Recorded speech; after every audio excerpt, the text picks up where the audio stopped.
Today we're gonna be adding a bunch of sea creatures to the saltwater mini pond for the first time in a long time, and boy am I excited. Now so far the saltwater pond is doing great. It's clearing up really nice. I had to add a little bit more salt last night because I wanted to bring up the salinity just a little bit. So that's why it looks a little bit cloudy. Pond was running before, I just turned it off so we can film the video, but it looks great so far. You guys are really excited to see it come back. I'm excited as well to see it come back, to grow this thing from the ground up again. The rock structure is looking good. Shout out to the blue crab rock structure. It's fantastic. What a build. What a build by Fish Guy Chris. So we're looking good. I'm excited and I'm pumped to finally add things for the first time in a long time to the new outdoor saltwater mini pond. The comeback is in full force and we are ready to slowly add to the pond. I'm pumped. Just wait till, you know, I like usually filming these videos in the afternoon because the sun comes down like right there and it just looks so good in this pond, but I'm filming this in the morning, so I may get some B-roll later for you guys, but right now it looks nice in the shade. That's the best thing, is this pond stays in a good, decent amount of shade, but when that sun comes right here, it just looks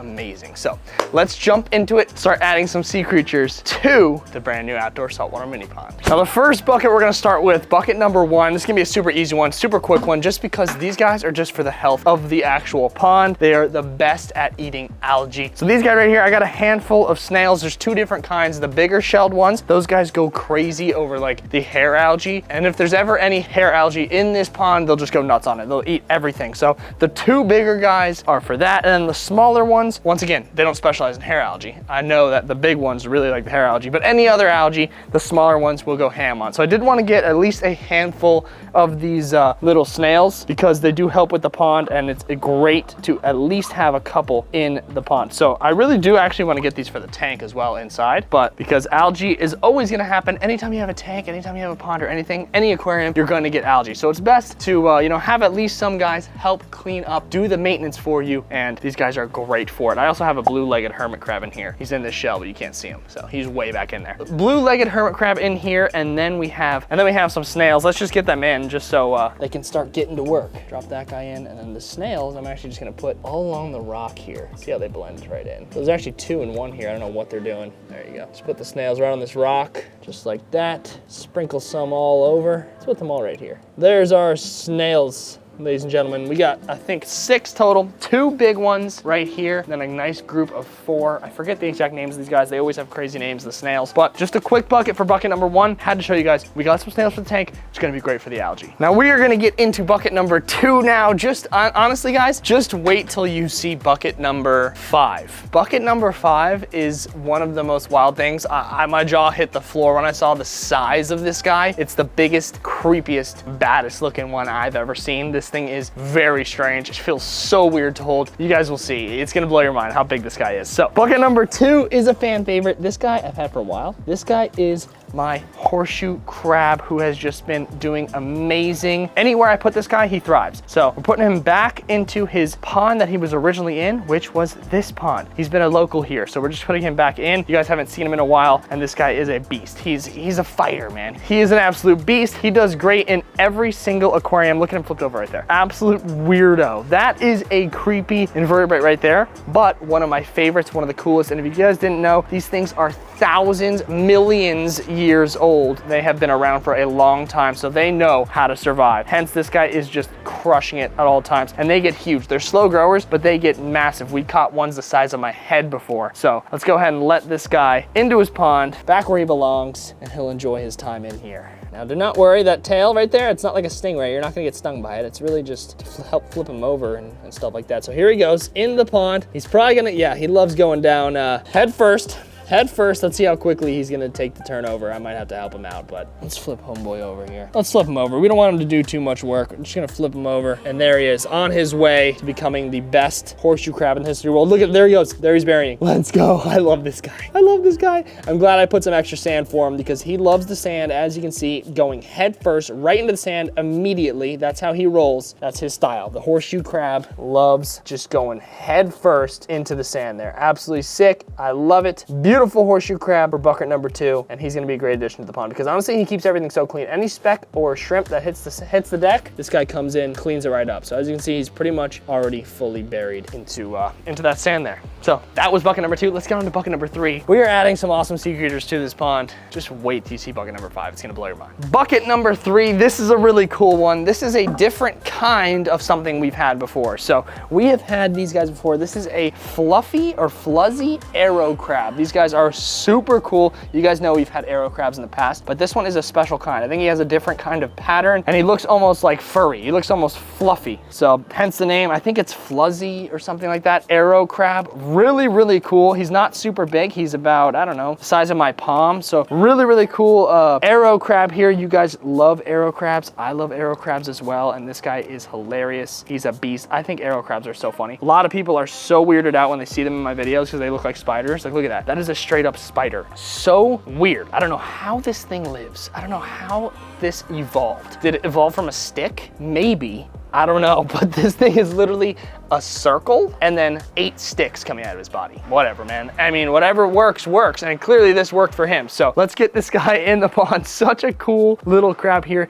Anytime I take this guy out of the water, he just freezes. Just becomes like a rock. He becomes like a stick. I think that's what he's going for. So let's get this guy in. We're gonna put him right by the rocks as well. Right on top of that big rock, buddy. These guys always like to like play like they're limp. And then when you finally like release them, they start going crazy. So go on, buddy. There he goes. There he goes. Now it's hard to see him because he's blending into the rock. Maybe we'll move him down somewhere else. And also another thing, if you are getting an arrow crab and you have to hold them, you hold them from the little top of their head like that, not their legs, like the little top of their head. So let's put him down by the purple rock as well. There he goes. So as you can see, he likes to act a little limp when you're holding him, but then once he gets in there, he is chilling. He's perched up right by that pink rock, and he's gonna do great in cleaning up the scraps. Just like everything, invertebrates are the best because they clean up all the scraps. And this guy's a good one. You don't think they're feisty, but when food hits the water, they come out of the woodworks and go nuts over that food. So we have our arrow crab in the pond, horseshoe crab, some snails. Now let's get on to our next bucket. Bucket number 4 is some more crabs. These guys, you guys know and love. These are emerald crabs. I always get them. Anytime I'm setting up a new tank or anything, I usually always throw emerald crabs in here as well because they do a lot of good work for the aquarium as well. So highly recommend if you are getting a tank. But this guy specifically, I got this guy because this is a rose emerald crab. He's pretty much pink. If you look at him there, this guy is pretty much straight up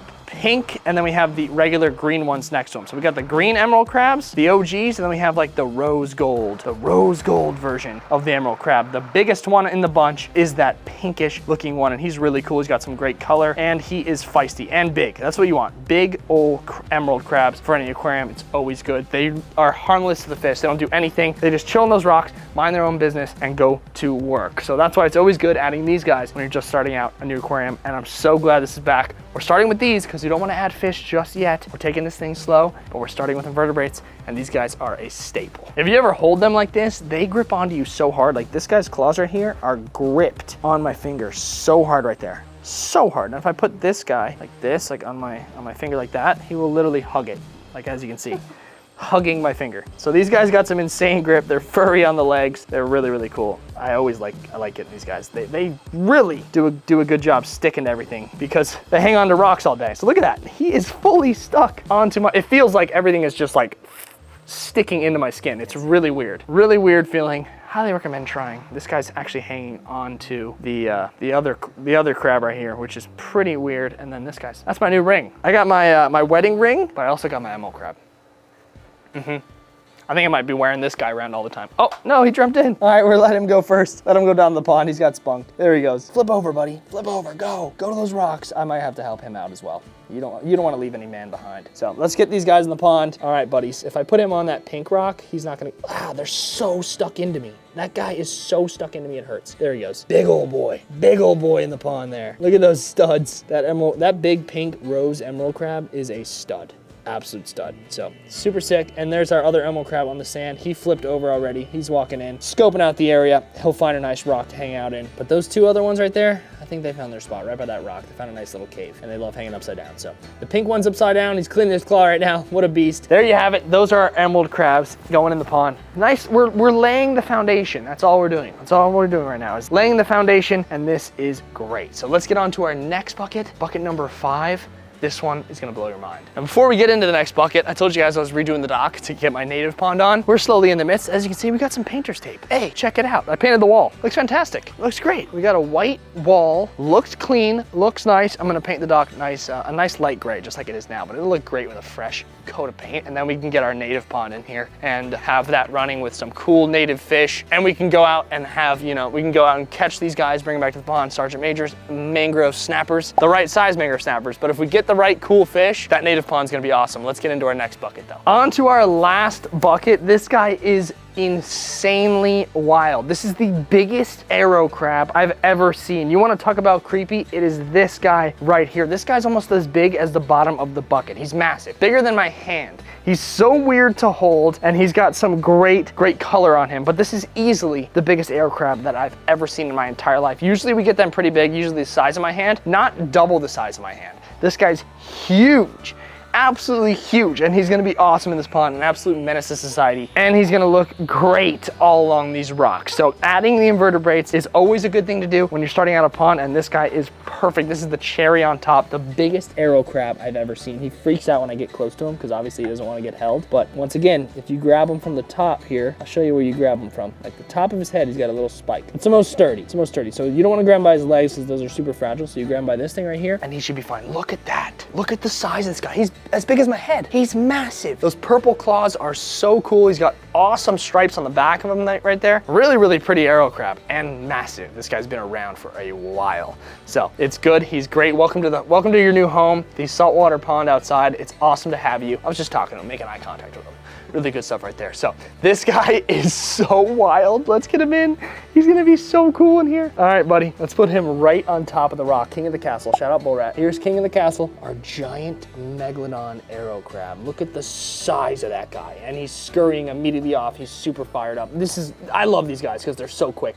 Look how fast he is. Look how fast he is. This thing's massive, guys. Absolutely massive. What a cool freaking crab. That is the coolest arrow crab I've ever seen, guys. I've never seen one this big. I had to get it. I'm like, my jaw hit the floor when I saw it because I didn't even know they get this big. The guy told me they get much bigger. They can get even the size of the top of the bucket. That's how big they can get. So this guy still has some room to grow, and he's a great addition to the pond. Absolute beast. So cool. He's already found his spot right there underneath these rocks. So clearly we have, as you can look in the pond, looks like we got nothing because this pond's pretty big, and that's the whole point. We're slowly gonna add to it.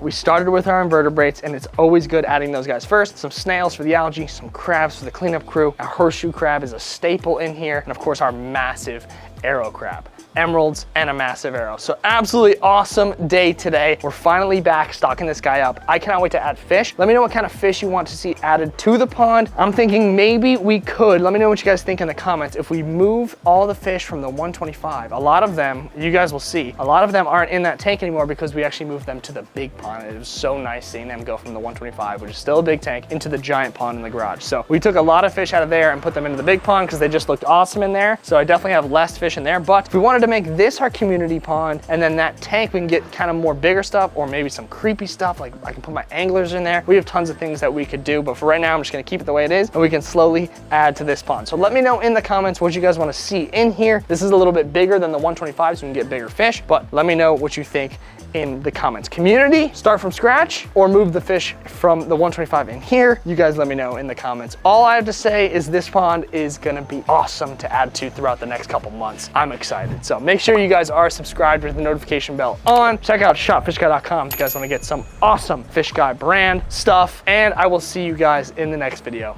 Peace.